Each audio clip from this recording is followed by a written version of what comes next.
దీప వృక్షము 7వ భాగం నేర్చుకున్నాము బుధవారం. దాని ముందుగా పాట పాడుకుంటూ దేవుని మహిమ పరుచుకుందాం.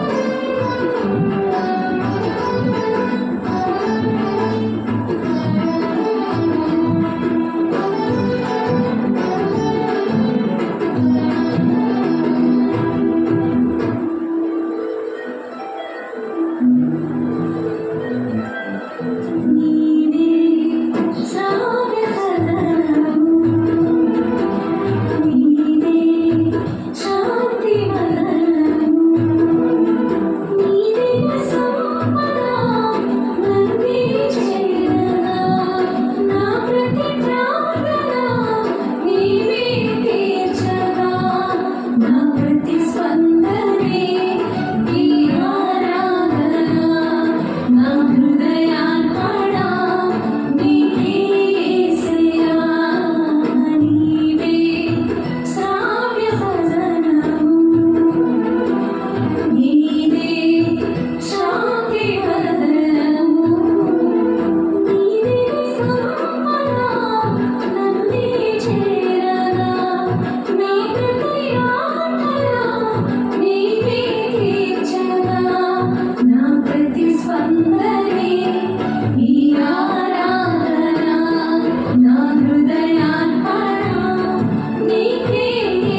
దేవునికి మహిమ కలుగును గాక.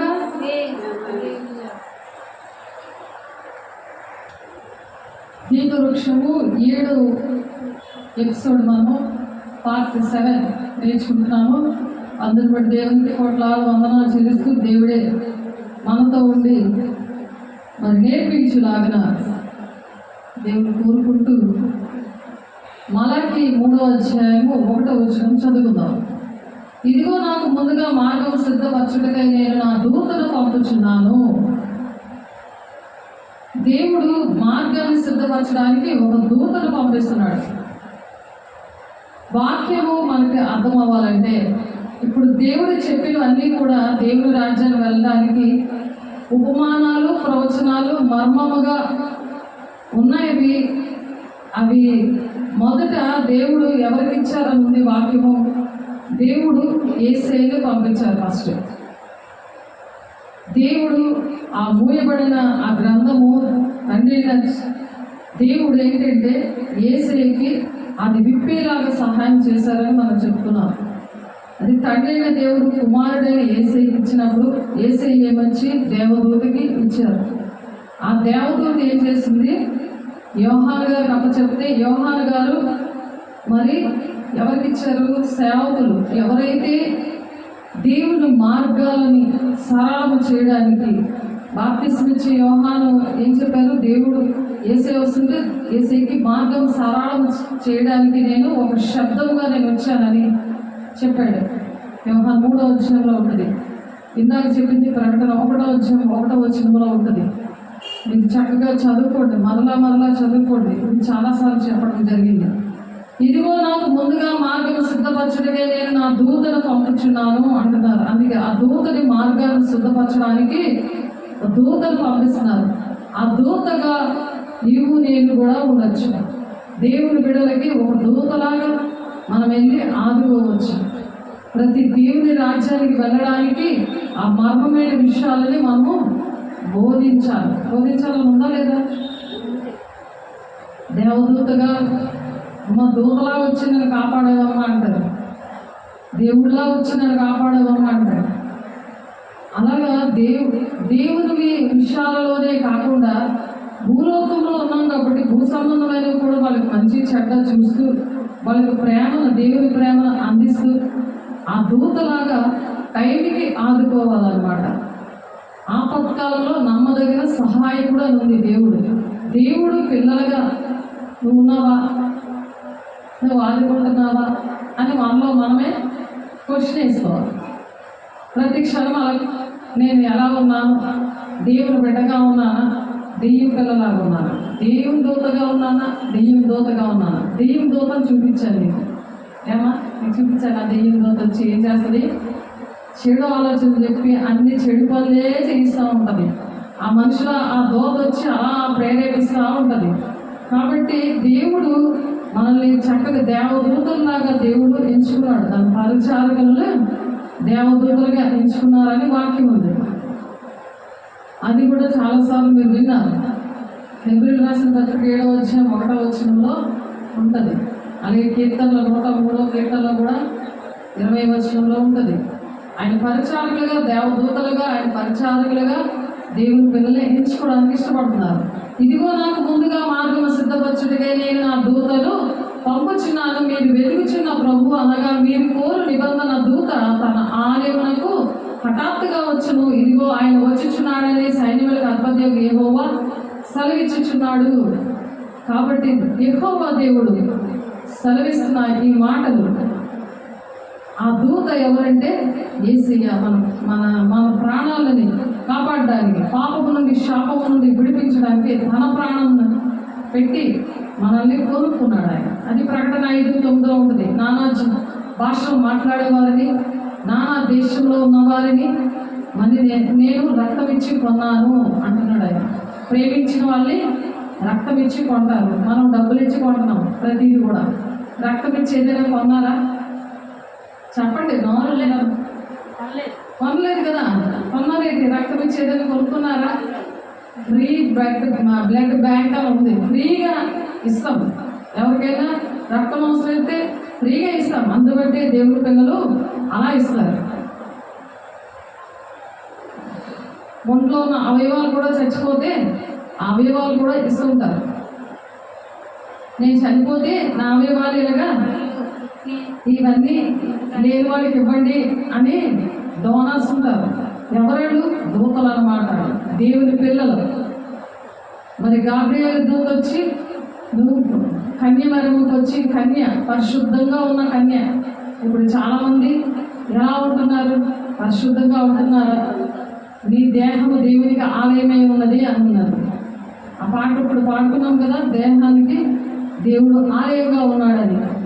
అది నీ దేహానికి దీపము కన్నే కనుక నీ కన్ను చెడినదైతే నీ దేహమంతయు చెడిపోతుంది, చీకటమైన అయిపోతుంది. అంటే చీకటి అంటే సాతానికి సంబంధించి, సాతానుడు నిన్ను నీ ఇష్టం వచ్చినవి చూడడానికి, నీ ఇష్టం వచ్చినవి వినడానికి, నీ ఇష్టం వచ్చినవి నోట్లో వేసుకోవడానికి, నీ ఇష్టం వచ్చిన అస్తమాటికి మటను చికెను కావాలి, ఏదో తినాలని ఆశలు, కోరికలు, ఇవన్నీ ఏంటంటే ఆ చెడిపోయిన శరీరం, చీకటి సంబంధమైన శరీరం.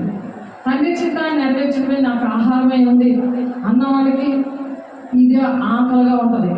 ఏ బిడ్డలు రక్షించాలి, ఏ బిడ్డలు దుష్టుడు వెళ్ళి ఆ సాయితాలు దోదెళ్ళి వాళ్ళని ప్రేరేపించి చెడు పనులు చేపిస్తుంది. వ్యభిచారులారా, ఈ లోక స్నేహము దేవునికి వైరమని ఎరగరా, మీరు దేవునికి శత్రువులు అంటున్నారు. ఎందుకంటే లోక స్నేహము చేస్తూ ఉంటారు. టీవీలోని, సినిమా హాల్లోని, మనుషులతోని, ఆలోచనలతోని, ప్రతిదీ కూడా ఆ నోట్లో మాటలు అన్నీ కూడా అటువంటివే వస్తుంటాయి. అందుకని వాళ్ళు వ్యభిచారులారా పేరు పెట్టారు దేవుడు. ఎందుకంటే దేవుడు పరిశుద్ధుడు కాబట్టి పరిశుద్ధుడు తాలూకా లెక్క వేరేగా ఉంది. మనుషుల లెక్క వేరు, పరిశుద్ధుడైన దేవుడు పరిశుద్ధంగా ఉండాలి ఆయన పిల్లలు అని ఆ లెక్క వేశాడు. ఆ లెక్క అంటే ఇష్టమేనా మీకు? మనుషుల లెక్క కావాలా? దేవుని లెక్కే కావాలి. పరిశుద్ధంగా ఉంటారైతే, దూతల్లా ఉంటారైతే. దేవుని నామ స్తోత్రం. కాబట్టి దేవుని పిల్లల్లా మనం ఉండాలని దేవుడు ఫస్ట్ ఆయనే ఒక రోల్ మోడల్గా, ఆయనేదో ఎక్కడో ఉండి మీకు నేను కనబడను, మీరు నా మాట వెళ్ళలేరు, మీరు నన్ను చూడలేరు అని చెప్పి లేదయ్యా. ఆయన మహిమనంతటి విడిచిపెట్టి ఆత్మీయ పరలోక రాజ్యం నుండి భూలోకానికి వచ్చాడు. ఆయన ఆ భూలోకంలోని దేవుడి బిడ్డలుగా ఇశ్రాయేలు ప్రజలు బానిసత్వం నుండి ఐగుప్తు నుండి విడిపించినప్పుడు వాళ్ళు ఆరాధించాలి కదా. దేవునితో మాట్లాడాలని ఆశ ఉంటుంది కదా ప్రతి మనిషికి. మనసున్న వాళ్ళందరికీ కూడా దేవుడితో మాట్లాడాలని ఆశ ఉంటుందా లేదా? దేవుని చూడాలని ఆశ ఉంటుందా లేదా? అందుకని ఒక ఛాయారూపకంగా మోషే గారికి ఈ ప్రత్యక్ష గుడారాన్ని దేవుడు ఏర్పాటు చేయమని చెప్పారు. నేను వాళ్ళతో నివసించాలి, నేను ఉండడానికి నాకు స్థలం కావాలి, నాకు చోటు కావాలి నేను నివసించడానికి. నాకు అందుకనే ప్రత్యక్ష గుడారం భూమి మీద కట్టు అని చెప్పారు. ఎలాగా? ప్రజలకు ఇష్టంగా కాదు, నాకు ఇష్టంగా ఉన్నట్టు. ఎందుకంటే నేను నివసించాలి కదా అని దేవుడు, యెహోవా దేవుడు చెప్తున్నారు. మోషే గారు ఏం చెప్పారు? ఛాయారూపకముగా కట్టాడు ఆయన. అంటే ఒక బ్లూ ప్రింట్ లాగా కట్టమన్నాడు ఆయన. కానీ ప్రకటన గ్రంథము నెరవేర్పు జరిగాక అసలైనది వస్తుంది. అంటే ఇప్పుడు మనం చెప్పుకున్నది వేరు, చేస్తుంది వేరు కదా. ఫోటో చూడడం ఎలా ఉంటుంది, మనిషిని చూసినట్టు ఉండదు కదా. అలా ఒక ఛాయారూపకంగా దేవుని కోసం చేయమని చెప్పారు. అంటే దేవునితో మాట్లాడడం అనుభవం అనేది ఉండాలి. ఒక ప్రత్యక్ష గుడారంగా ఆయన నిర్మించమంటున్నారు. ప్రత్యక్ష గుడారం అంటే అతి పరిశుద్ధ స్థలంలో ఇది అతి పరిశుద్ధ స్థలం ఉండేది ఎక్కడ అంటే ప్రత్యక్ష సాక్షపు గుడారాన్ని దేవుడు నిర్మించమన్నాడు కదా. అది ఎక్కడుందని వెతకడానికి అవసరమైనది ఏంటంటే దీపవృక్షం. ఆ దీపవృక్షంతో దీపస్తంభముతోటే వెళ్ళి వెతుకుతారనమాట అతి పరిశుద్ధ స్థలము. దానికోసము మరి ధూప వేదిక ఉండాలి. ధూపము వేయడానికి అగ్ని ధూపము కలిస్తే పొగ వస్తుంది. ఆ పొగ వేసినప్పుడు, పొగ అంటే ఏంటి? ప్రార్థన, దేవుని సన్నిధిని అనుభవించే ప్రార్థన. యేసయ్య వచ్చి చనిపోయిన తర్వాత, మనకి పాపక్షాపణ ఇచ్చిన తర్వాత మరి ప్రార్థన చేసుకోమంటాడు. ఆ దేహమే దేవుని ఆలయంగా చేసుకొని ఆ ధూప వేదికనే ప్రార్థన చేసినప్పుడు ఆ ప్రార్థనలో నీ తప్పులు కనబడవు. దేవుడు నేను సంతోషంగా ఆ బలిపీఠం మీద ఆయన ఆశీనుడే నీ విన్నపాలన్నీ కూడా నిన్ను తెలియచేయమని ఫిలిప్పీ 4:6 చెప్తారు. కృతజ్ఞతాపూర్వకంగా మీ విన్నపాలను నాకు తెలియచేయండి అని మాట్లాడే దేవుడు. అడిగిన వాటికంటే, ఊహించే వాటికంటే అత్యధికంగా దీవించే దేవుడు, మాట్లాడే దేవుడు. యోగ 33:14 ఉంటుంది, ఆయన మాట్లాడతాడు. కాబట్టి అటువంటి వారిని దూతలుగా పంపిస్తాడు దేవుడు. ఫస్ట్ దేవుడే దూతగా వచ్చి ఈ పనులన్నీ చేశారు. దేవుడు కుమారుడిని, యెహోవా దేవుడు ఆయన కుమారుడు యెహోవా సైన్యములకు అధిపతి యెహోవా సెలవిచ్చుచున్నాడు. ఏంటి? ఆలయములకు హఠాత్తుగా వస్తాడట. ఇదిగో ఆయన వచ్చిచున్నాడని సైన్యములకు అధిపతి యెహోవా సెలవిస్తున్నాడు. మీరు వెతుకున్న ప్రభు అంటే వెతుకుచున్న ప్రభు, మీరు వెతుకుతున్నారు కదా ప్రభు, ఆయన వస్తున్నాడు.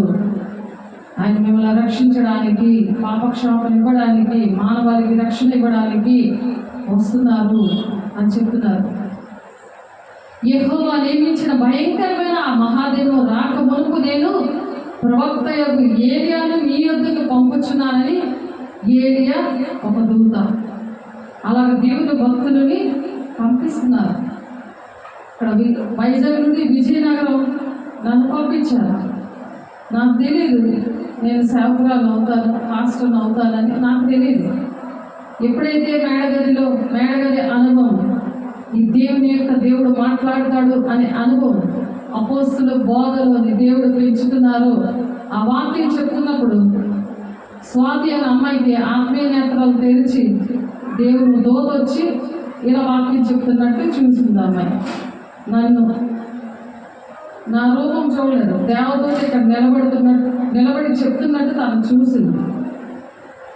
ఎందుకు అలాగా దేవుడు జ్ఞానేంద్రియాలు తెలుస్తారు? అవే దీపవృక్షం. దానికి 7 కళ్ళు ఉంటాయి. యెహోవా పెట్టిన దీపము. ఎందుకంటే వాళ్ళు పరిశుద్ధంగా ఉంటారు. పరిశుద్ధంగా ఉన్నప్పుడు దేవుడు పరిశుద్ధమైనవి చూచినప్పుడు, పరిశుద్ధమైన మాటలాడుతున్నప్పుడు, దేహం అనే దేవుని ఆలయంగా ఉన్నప్పుడు, నీ దేహము దేవునికి ఆలయము. అంటే నీవే ఒక ప్రత్యక్ష గుడారముగా ఉండాలి. దేవుడు నీలో నివసించినట్లు ఉండాలని ఆ నిబంధన అనేది చేశాడు దేవుడు.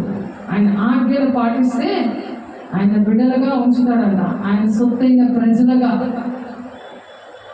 ఉంచుతాను. ఆయన పరిశుద్ధ జనముగా నేను ఎంచుకున్నాను. వాళ్ళకి దేవుని చూచే కళ్ళు, దేవుని స్వరం వినగలిగే చెవులు, దేవుని మాటలు చెప్పే నోరు, ఇవన్నీ కూడా జ్ఞానేంద్రియాలు. దేవుడు టచ్ చేస్తే నీకు అర్థమవుతుంది. సాతానుడికి టచ్ చేస్తావు, అర్థమవుతుంటుంది కదా. ఒళ్ళంతా నొప్పులు వచ్చేస్తాయి. ఏంటి బ్లీడింగ్ ఉంటాయి, బ్లీడింగ్ ఫుల్గా అయిపోతుంది. దానికి ఫుల్గా నాకు తెలిసిన క్రమం ఏమి ఉండదు. బాడీలోని ఏ అవయవాలు క్రమంగా పని చేయవు. అనారోగ్యాలు ఇవన్నీ కూడా సాతానుడు నీలో ఉన్నప్పుడు, నీ దేహము దేవుని ఆలయంగా లేనప్పుడు జరిగేవి. ఇవన్నీ కూడా అవి జాగ్రత్తగా గమనించుకోవాలి. వాక్యం అనే అర్థము అంటే విప్పబడిన వాక్యము చెప్తుంది ఏంటంటే అది విప్పి మీతో మాట్లాడుతుంది, విప్పి మీకు చెప్తుంది. ఆ ఉపమానాలు ఇవన్నీ కూడా అర్థమవట్లేదు, ప్రవచనాలు అర్థమవట్లేదని దేవుడు అది విప్పి చూపిస్తున్నారు. ఆ విధంగా చెప్తున్నారు. ఏరియా గారిని ఆ విధంగానే వాడుకున్నారు దేవుడు. అలాగే హోషేయ గ్రంథం 12:3-5 వచనాల్లో తల్లి గర్భమంది యాకోబు తన సహోదరుని మడిమని పట్టుకొనెను, మగసిరి గలవాడే అతడు దేవునితో పోరాడాను. ఇద్దరు కవల పిల్లలు. తల్లి గర్భంలో యాకోబు, ఏశావు ఉన్నారు. వాళ్ళిద్దరూ కూడా ఆ సహోదరుని మడిమని పట్టుకున్నాడు. ఆ కవల పిల్లలు ఏం చేశాడు? మడిమని పట్టుకొని అతడు దేవునితో పోరాడాను. అతడు దూతతో పోరాడి జయమొందాను. అతడు కన్నీరు విడిచి అతని బతిమాలెను. బేతేలులో ఆయన అతనికి ప్రత్యక్షమాయను. అక్కడ ఆయన మనతో మాట్లాడాను. యెహోవా అని సైన్యములకు అధిపతి యెహోవా అని ఆయనకు జ్ఞాపకార్థ నామము. దేవుని విషయంలో ఆయన ఒక దూతతో రాత్రంతా పోరాడాడు. చిక్కడిగాలి కూర కోసం జ్యేష్ఠత్వం అమ్మేస్తే ఏశావు దగ్గర జ్యేష్ఠత్వం తీసుకొని వచ్చేసాడు యాకోబు దేవుని ఆశీర్వాదాలు పొందుకోవడానికి. మరి అలాగే ఇస్సాకు తండ్రి, యాకోబుకు ఏశావుకి తండ్రి. మరి నేను చనిపోయే ముందు మిమ్మల్ని ఆశీర్వదిస్తాను అని అంటే ఆ ఆశీర్వాదాలు కూడా ఏశావు లాంటి ఏంటది ఏశావు లాంటి ఆ బొచ్చుతో ఉన్న అది గొర్రె చర్మం ఇలా వేసుకొని నేనే ఏశావునని చెప్పి ఇస్సాకు దగ్గర ఆశీర్వాదాలన్నీ పొందుకుంటాడు. కానీ ఆ పాపములు ఒప్పుకోలేనందువలన అవి తాను ఎప్పుడు వరకైతే ఒప్పుకోలేదో అన్ని సంవత్సరాలు కూడా ఆ పాపం పెరుగుతూనే వచ్చింది. అది మరణం కింద ఏలుబడి చేసినప్పుడు అప్పుడు ప్రార్థన చేస్తాడు. రాత్రంతా ప్రార్థన చేసినప్పుడు ఆ దూతతో పోరాడుతూ ఉంటాడు. అది ఇక్కడ వాక్యంలో భావం. అతని బతిమాలను బేతేల్లో ఆయన అతనికి ప్రత్యక్షమాయను. అక్కడ ఆయన మనతో మాట్లాడాను. ఆ దూతతో పోరాడడం అంటే మనము కూడా ఏదైనా ఆపద వస్తేనే ఆన్లైన్ ప్రార్థన, ఉపవాస ప్రార్థన చేస్తారు. ఈ ధూపం వేసి దేవుని చూడాలి. ఆ ప్రత్యక్ష గుడారంలో ఈ ధూపం అనే ప్రార్థన వేసినప్పుడే దేవుడు అక్కడ అది ఆస్వాదించి మాట్లాడడానికి దేవుడు వస్తారు. అయితే అతడు దూతతో పోరాడి జయమొందాను. అతడు కన్నీరు విడిచి అతను బతిమాలుడట. బేతేల్లో ఆయన అతనికి ప్రత్యక్షమట. కన్నీరు కాచి బతిమాడుకున్నాడు. తెలిసిన యెహోవాని సైన్యములకు అధిపతి యెహోవాని ఆయనకు జ్ఞాపకార్థ నామము, సైన్యములకు అధిపతి ఆయన దేవుడు ఒక దూతలా వచ్చి దేవుడు ఆ విధంగా యాకోబుని ఆశీర్వదించాడు. నువ్వు జనులతోనూ దేవునితోనూ పోరాడి గెలిచావు కాబట్టి ఇక మీదట నువ్వు యాకోబు కాదు. యాకోబు అంటే అర్థమేంటి? అబద్ధికుడు. ఇక మీదట నువ్వు యాకోబు కాదు, ఇశ్రాయేలువి అని పేరు పెడతాడు. అందుకే బాప్తిసం తీసుకున్నాక పేరు మారుస్తాడు. అందుకే ఇంకా అదే పాపంలో అదే శాపంలో అటువంటి అబద్ధాలు ఆడుతూ ఉంటే దేవుని పిల్లలుగా వాళ్ళు ఉండలేదని ఆ విధంగా చెప్తారు.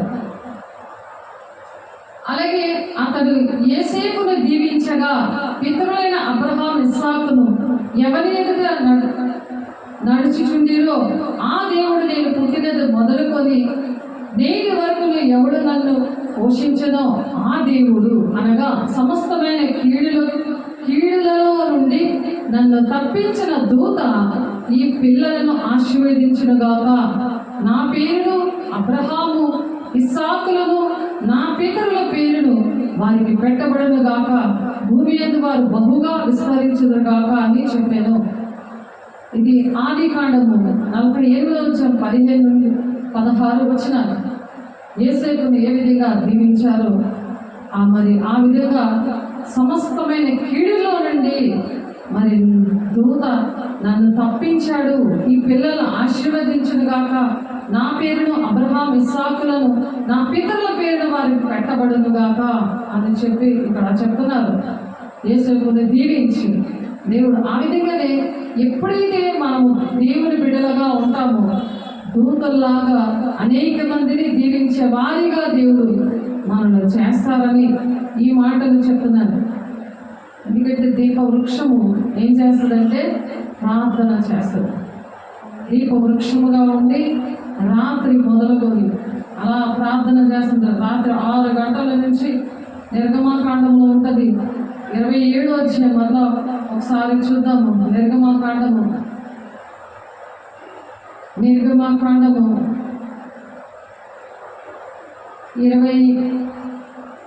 అధ్యాయము.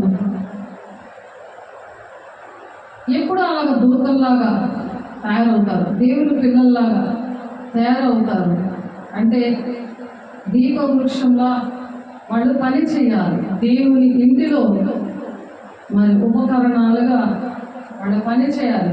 ఆ ప్రత్యక్ష గుడారంలో మరి వాళ్ళు ఎంటర్ అవ్వాలి అని ఆ తెర అనేది దేవుడు చనిపోయినప్పుడు తెర అనేది లేదు. ప్రతి ఒక్కరూ ఆ ఎంట్రన్స్ ఉంది. అతి పరిశుద్ధ స్థలానికి దేవుడు మహిమతో ఆయన ఆసీనుడై ఉన్నాడు. ఆయన మాట్లాడడానికి, ఆయన దీవించడానికి, ప్రతి విన్నపాన్ని ఆయనకి తెలియజేయడానికి నూతన నిబంధన ఎవరైతే పాటిస్తున్నారో వాళ్ళని దేవుడు దూతలుగా వాడుకుంటాను అని అంటున్నారు. వాళ్ళ దీప వృక్షం ఏం చేస్తుంది? ఈ ప్రత్యక్ష గుడారం అంటే దేవుడు నివసించే స్థలము, దేవుడి ఇంటికి తీసుకొస్తుంది ఈ దీప వృక్షం. ఆ దీప వృక్షం ఎలా ఉండాలి? నిర్గమాకాండం 27 అధ్యాయం 20-21 వచనాలు చదువుకుందాం. మరియు దీపము నిత్యము వెలుగుచుండినట్లు ప్రతి దీపములకు దంచి తీసిన అచ్చము ఒలీవల నూనె తేవలనని ఇశ్రాయేలుకు ఆజ్ఞాపించము. అచ్చము దంచి తీసిన ఒలీవల నూనె అంటే అనేకమైన శ్రమల్లో నలిగి అనేకమైన ప్రాక్టికల్స్ తెలిసారు కదా. మట్టి ముద్దకి అందం సందం ఉండదు. మట్టిలో బంగారమే ఉంటుంది. కానీ ఆ మట్టిని కాల్చాలి, దాన్ని అగ్నిలో కాల్చి మళ్ళీ సుత్తి పెట్టి కొట్టాలి. మళ్ళీ దాన్ని ఎనప బ్రష్తో ఫుల్ షైని కొట్టాలి. అలాగా చేస్తేనే దేవదూతలాగా తయారవుతారు. అవును కదా. శ్రమలు వస్తున్నాయా? శ్రమలు వస్తుంటే పారిపోతున్నారా? శ్రమలు వస్తేనే గురి ఎద్దకే మనం పరిగెట్టాలి. కాబట్టి గురి ఎద్దకి పరుగిడుచుంటిని అని పాట చక్కగా ఉంటుంది. ఆ పాట ఎందుకు పాడతారంటే మనం ఎన్ని శ్రమలైనా సరే పౌలు చెప్తాడు, పౌలు చెప్తాడు ఆ మాట, గురి ఎద్దగే పరిగెట్టమని. కాబట్టి శ్రమైన, ఖడ్గమైన, హింసైన, ఉపద్రవమైన నీ ప్రేమ మీద ఎడబాపరంటే ఆ ప్రేమ నుండి దేవుడు ఎవరు కూడా విడదీయ రాని బంధం అన్నమాట. అది అంతవరకు సహించేవాడే జీవ కిరీటం పొందుకుంటారని. కొన్నాళ్ళు శ్రమలు వస్తాయి అని ఉంటుంది ఆ ముందు వాక్యం. ఆ శ్రమలన్నీ పోయాక, ఆ శ్రమలు ఎందుకు వస్తాయి? ఈ దంచి తీసిన ఈ ఒలీవల ఆ పిక్కల నుండి తీసిన ఆయిల్ అనే అభిషేకం పొందుకుంటుంటావు. నువ్వు ఎప్పుడైతే ఆ శ్రమలు నలిగిపోతావో దేవుడికి దగ్గర అవుతుంటావు. నువ్వు నలుగుతుంటే దేవుడికి దగ్గర అవుతుంటావు. అప్పుడు ప్రార్థన వస్తుంటుంది. ఇంకా ఎవరు గుర్తురాదు, ఎందుకంటే ఎవరో హాయ్ బాయ్ అని హ్యాండ్ ఇచ్చేస్తారు కదా మనుషులు. దేవుడు అలా హ్యాండ్ ఇవ్వడు కదా. దేవుడు మాట తప్పనివాడు, మాట ఇచ్చి మాట తప్పనివాడు. మాట ఇచ్చి మాట తప్పనివాడు, నమ్మదగిన వాడు నా యేసుడు. అందుకని ఆయన మాట తప్పనివాడు కాబట్టి ఆ దీప వృక్షంలో ఆ దంచి తీసిన ఆయిల్ వేస్తే, ఒలివల ఆయిల్ చాలా కాస్ట్లీ. ఈ ప్రతి కన్నీటి బొట్టు కూడా చాలా కాస్ట్లీ. అదేంటిది? కవినలో నేను దాచి ఉంచాను నీ కన్నీటి బొట్లన్నీ కూడా దేవుడి దగ్గర దాచిపెట్టాడట. నువ్వు దేనికోసం ఏడుస్తున్నావు? దేవుడు ప్రజల్ని రక్షించాలని. సాతానుడు వలలో పడిపోయినయ్యా, నన్ను విడిపించయ్యా. సాతానుడి మాటల్లో ఉండి నేను సాతానుడి చూపులు చూశానయ్యా, క్షమించయ్యా అని చెప్పి దేవుని దగ్గర ఏడడానికి ఆ ఒలివెలతో అంటే దంచుతున్నాడు సాతానుడు శుభ్రంగా. మరి ఆడు ముందుకి అండేసేస్తూ ఉంటాడు. ఆడు మాట విన్నప్పుడు అప్పుడు మళ్ళీ ఎవరు గుర్తొస్తాడు? దేవుడు గుర్తొస్తాడు. దేవుడి దగ్గర ఏడ్చి దేవుడి దగ్గర ప్రార్థన ధూపం అంటే అది. ఆ ప్రార్థన ఈ ప్రత్యక్ష గుడారంలో ఉంటుంది. అతి పరిశుద్ధ స్థలానికి వెళ్ళాలంటే దీపవృక్షము ఈ ఏంటది?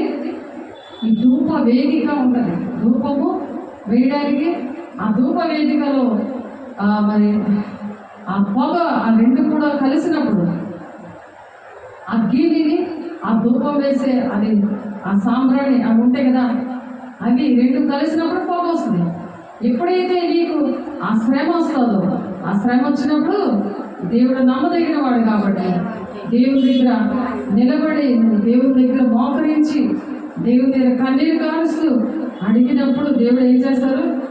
ఆ దీపం అంటే నిత్యం వెలుగుతూనే ఉంటుంది. అనుక్షణం కూడా బతుకులాడుకుంటూనే ఉంటాం. పశ్చాత్తాపం అదే నేను వచ్చి పాపం గురించి, నీతి గురించి, లోకాన్ని ఒప్పింపచేసే ఆత్మ వచ్చి నేను ఒప్పింపచేస్తుంటే నువ్వు ఆ దీప వృక్షములాగా అది మండుతా ఎలుగుతా ఉంటుంది అన్నమాట. ఆ ప్రార్థన దీపము. ప్రార్థన చేసే దేవుని పిల్లలు ఏంటంటే దీప వృక్షంగా పోల్చబడ్డారు. అలాగా దేవుడు ఇక్కడ ఏం చెప్తున్నారు నిర్గమాకాండంలో?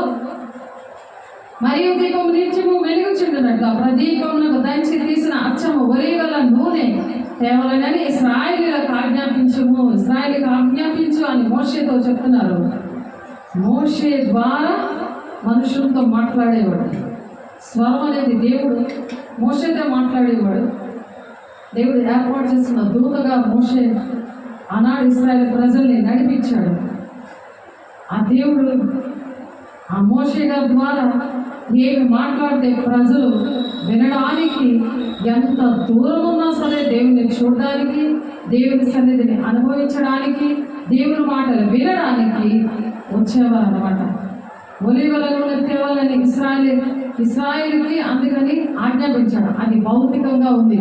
కానీ ఇప్పుడు దేవుడు భూలోకానికి వచ్చిన తర్వాత, ఆయన ప్రాణం పెట్టిన తర్వాత నీ దేహమే దేవునికి ఆలయంగా దేవుడు ఒక నిబంధన రక్తం ద్వారా ప్రతి మనిషిని ఆలయంగా తయారు చేశాడు.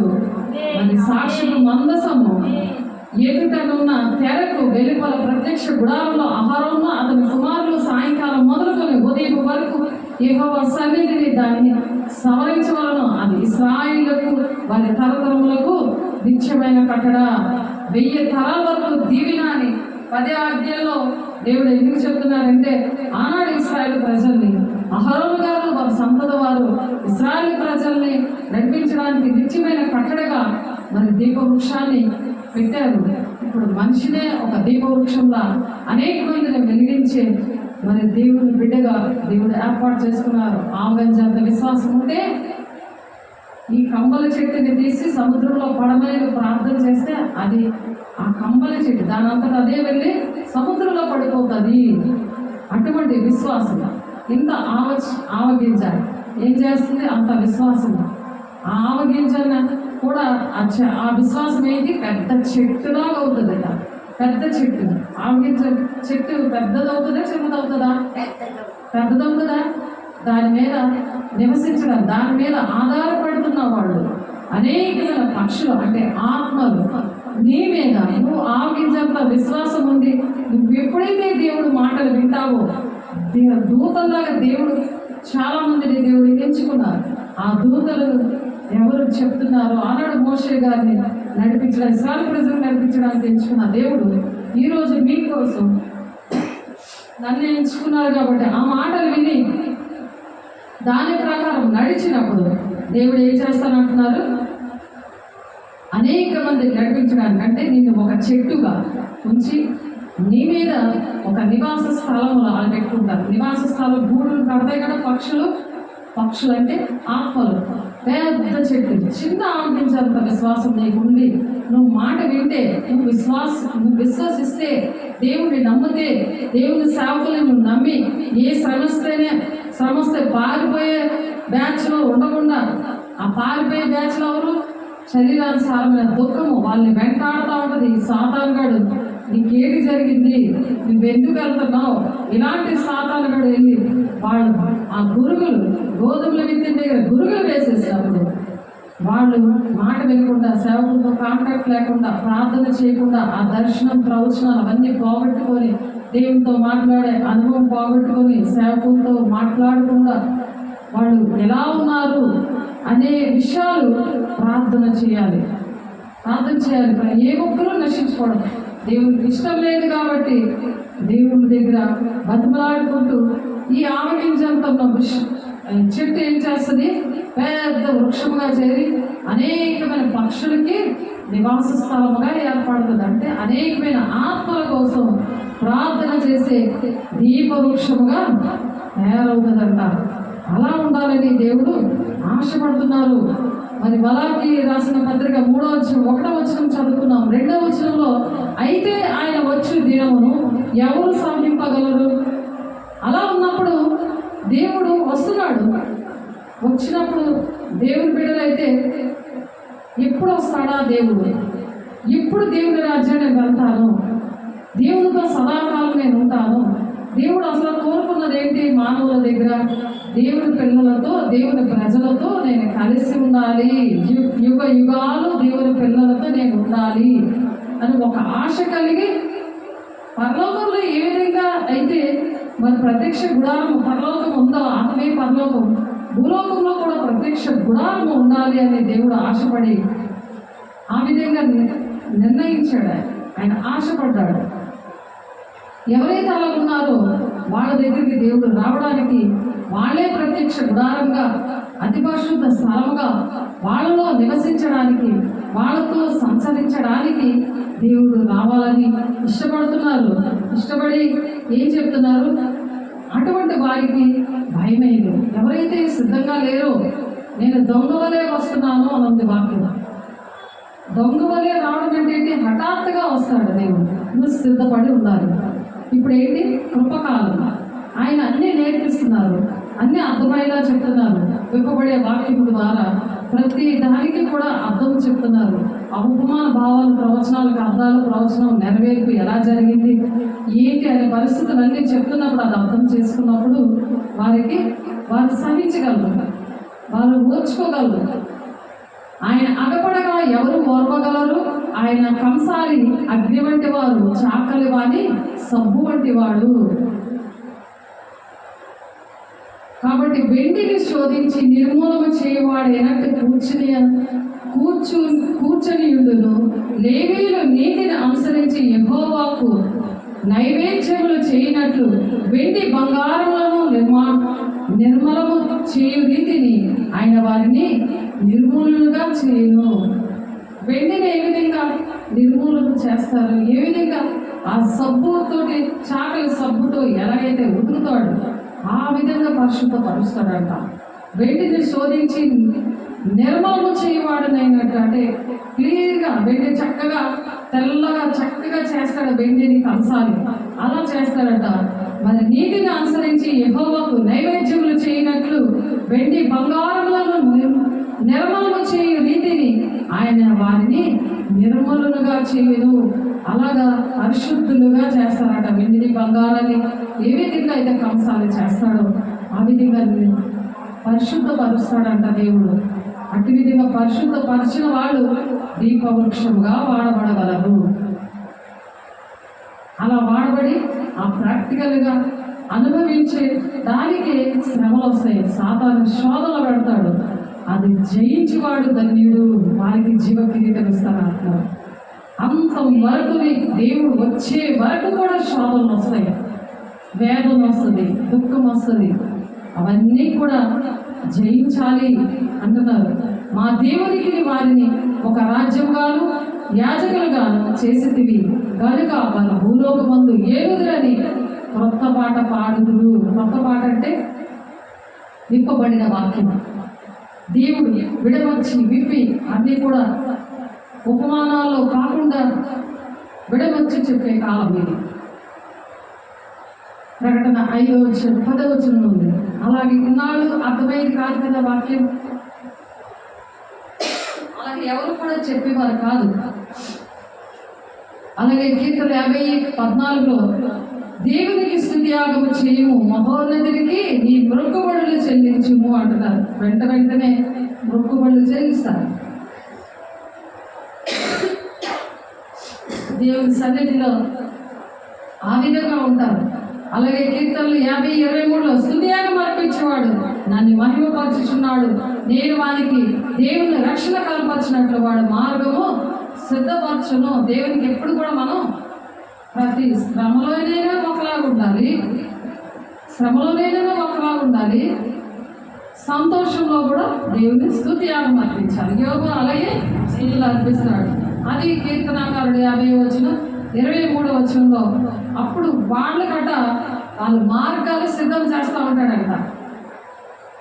నాకు జరగలేదు, నేనెందుకు చర్చికి రావాలి, నాకు జరగలేదు, నేనెందుకు సేవకులతో మాట్లాడాలి.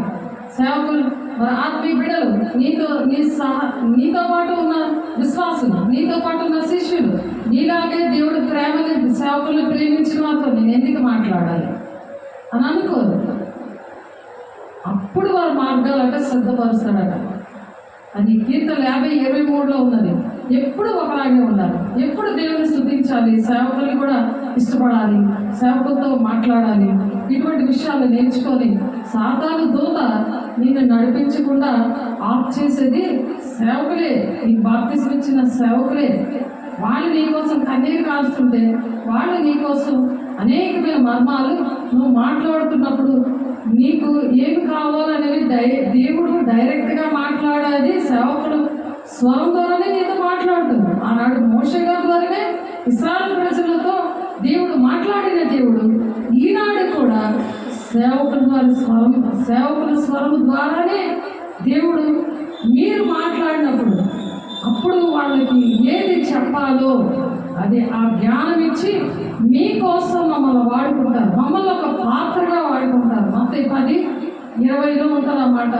లూకా 12:12 ఉంటుంది అన్నమాట. మళ్ళీ ఇంకో కీర్తనలు 50:23 ఉంది. అలా ఉన్నవారికట వానికి దేవుని రక్షణ కనపరుచున్నట్లు, అంటే నీకు రక్షణ లేదు కాబట్టి సాతానుడు పెడుతున్న ఆ మాటలు వింటున్నావు, నీకేమీ జరగలేదు, నీ ప్రార్థనకి జవాబు రాలేదు, నువ్వు సన్నిధికి వెళ్ళకు, దేవుడి పిల్లలతో మాట్లాడుకు, సేవకులతో మాట్లాడుకు అని ఎవరికైతే ఆ సాతానుగాడు దూత వాడు ఏలుబడి చేస్తున్నాడో వాళ్ళు గమనించాలి. మనం ప్రార్థన చేస్తున్నప్పుడు వాళ్ళతో దేవుడు దర్శించి మాట్లాడుతూ ఉంటారు. నన్ను మహిమపరుచుచున్నాడు అంటున్నారు. ఎందుకు? స్తుతియాగం అర్పించేవాడు నన్ను మహిమపరుస్తున్నాడు. దేవుడు వెంటనే మార్గాలు సరళం చేస్తాడు. దేవుడు ఏం చేశాడని దేవుడి మీద ఆలిగేస్తారు. దేవుడి మీద ఆలిగినప్పుడు మన మీద అలగరా? మనతో ఎలా మాట్లాడతారు? దేవుడి మీద అలిగిస్తాను. దేవుడు నేను ఎంత దేవుని డబ్బులు ఇచ్చాను, నేను దేవుడు పరిచయం చేశాను, నేను ఇలాగే వచ్చాను, ఎంత కష్టపడి వచ్చాను అంటే ఎవరికి నష్టం? దేవునితో యుగగా ఉండాలి. అలాగే నీ పిల్లలతో వదిలేసి వెళ్ళిపోతావా? నీ భర్తని నీ భార్యని వదిలేసి వెళ్ళిపోతావా? నీ కుటుంబాన్ని అలాగే ఏదైనా కష్టం వస్తే నేను ఎవరైనా బాధ పెడితే నువ్వు వదిలేసి వెళ్ళిపోతావు. అది వదలవు కదా. నువ్వు శరీర సంబంధం కాబట్టి అలా చేస్తున్నావు. ఇప్పుడు ఆత్మానుసారంగా ఉన్న వాడి కోసము ఆత్మీయ పరలోక రాజ్యం అనేది దేవుడితో యుగగాలు ఉండాలని ఆయన 6000 సంవత్సరాల నుంచి పనిచేస్తున్నాడు. ఆయన కన్నీరు కారుస్తూ దేవుడు పనిచేస్తూ ఉండి మేము కూడా ఎంతో ఏడ్చి దేవాలయ పిల్లలకి ఏది చెప్పాలంటేనే ఇక్కడికి వచ్చాక ఆయన వాడుకుంటుంటాడు. అలా నోరుని వాడుకుంటాడు. దాన్నే బూర అనుంది. 7వ బూర ఊదినప్పుడు అన్ని సమాప్తమయ్యాయి అని ఉంటుంది. ఆ బూరగా వాడుకుంటాడు అంతేగాని నాకేం రాదు, నాకు ఆ జ్ఞానమే లేదు. అంత దేవుడికి జ్ఞానము. దేవుడు ఏది చెప్పమంటే అదే చెప్తాము తప్ప ఇంకోటి చెబితే ప్రకటన 22 18 19 వచనాలు ఉంటుంది. వాళ్ళకి తెగుళ్ళు వస్తాయి, వాళ్ళ పేర్లు జీవ గ్రంథంలో ఉండవు అని ఉంది.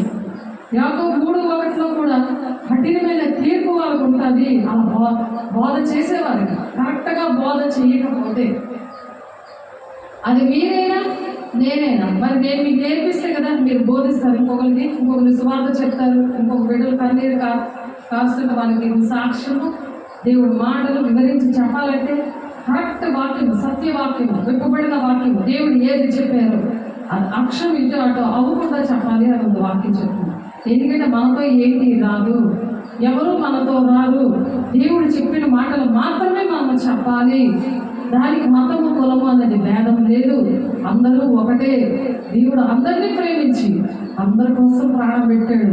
కాబట్టి అందరి కోసం కన్నీరు కాచి ప్రార్థన చేసి ఆయన దగ్గర ఆ ధూపం అనేది ఆ ధూపం వేస్తూనే ఆ ధూప వేదిక అంటే ఆ ధూప వేదిక పట్టుకొని ఆ దీప వృక్షాన్ని పట్టుకొని వెళ్ళాలి.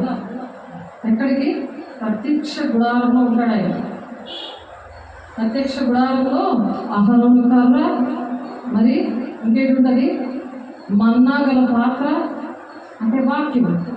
అహరోను కర్ర అంటే ఆయన మన కోసం చనిపోయి లెగిచాడు. అంటే మరణించున్న కర్ర ఒక రాత్రిలోనే చిగిరించి బాదాము కాయ కాసింది. అది చచ్చిపోయిన కర్ర, ఎండిపోయిన కర్ర అంటే దేవుడిని సూచిస్తుంది. అది ఒక ఉపమానంగా ఉంది. మన్నా అంటే మన్నా గల పాత్ర అంటే ఆకాశంలో వచ్చిన వార్త. అది ఆ జీవాహారము, వెలుగున జీవాహారం అని విప్పబడిన వాక్యము.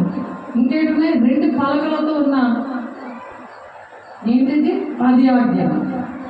ఇవి అతి పరిశుద్ధ స్థలంలో ఉన్నాయి. అక్కడ ఆ బలిపీఠం మీద ఎవరున్నారు? సింహాసనం మీద ఆశీనుడే. ఆయన నీతో మాట్లాడడానికి, నీ బాధ వినడానికి, నిన్ను నడిపించడానికి, యుగగాలు నీతో ఉండాలని ఆశపడుతున్న దేవుడు.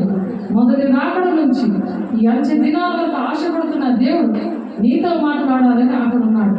కాబట్టి నువ్వు ఏది పట్టుకొని అక్కడికి వెళ్ళాలి? దీప వృక్షాన్ని పట్టుకొని, ఈ దీప స్తంభాన్ని పట్టుకొని నువ్వు ఆ కన్నీటితో ఆయన పాదాలు కడగాలి. ఆ కన్నీటితో నువ్వు చేసిన తప్పులన్నీ కూడా ఒప్పుకొని విడిచిపెట్టి అనేకమైన ప్రజల కోసము నేను బ్రతుకుతాను, అనేకమైన ప్రజలను నీ సన్నిధికి తీసుకొచ్చే దీపవృక్షంలా నేను ఉంటాను అని ఒక ప్రమాణం చేయడానికి దేవుని దగ్గరికి రావాలి. దేవుని సన్నిధిలో అలాంటి తీర్మానం చేసుకోవడానికి దేవుని దగ్గరకు వచ్చేదే దీపవృక్షం. మాటలు దేవుడు దీవించుగాక. ప్రార్థన చేసుకున్నాం. పరిశుద్ధ ప్రేమ గల దేవ, విశక్తుడా, విధించిన మాటలు బట్టి వందనాలు. వింటున్న ప్రతి ఒక్క బిడ్డను దీవించండి, ఆశీర్వదించండి. అయా నూరంతలుగా వాక్యం విత్తబడ్డానికి సహాయం తెచ్చండి.